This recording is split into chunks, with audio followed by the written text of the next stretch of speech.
Hey, what's up everybody? It's Keith Wilson from DG Airbrushing with another airbrushing video, and here we have a motorcycle helmet full-faced with a Japanese samurai style artwork. The purpose of this video is to show you that you could actually hand polish the helmet straight from the clear coat, wet sand with your sanding paper, and as you could tell, you could do it, but it's going to take some elbow grease, if you know what I mean.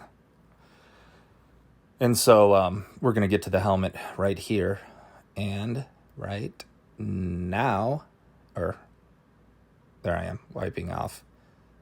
It's Sonic's cutting compound is what I used with the Griot's polishing pad. So we have the skull, we have real flames, we have blood red candy, we have metal flake, we have clear coat. It's a full face. Let's go.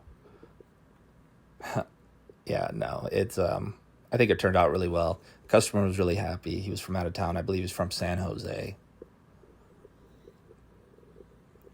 There we go. That's it all put together. You can see the metal flake in there, and at the end of this video, you're going to see that metal flake actually look better than what it is there. We're going to show the bottom piece, or that front mouth guard. I don't know what it's called, but I'm sure there's a name for it. Just call it the bottom part of the full. It's a modular helmet. There is the top of the helmet, and you can see that metal flake really, really pop. There's a cherry tree on the back, Japanese writing, 2 katana blades on both sides. There's a samurai warrior kind of throwing his sword forward. Rising sun is buried underneath the candy paint as well as the metal flake.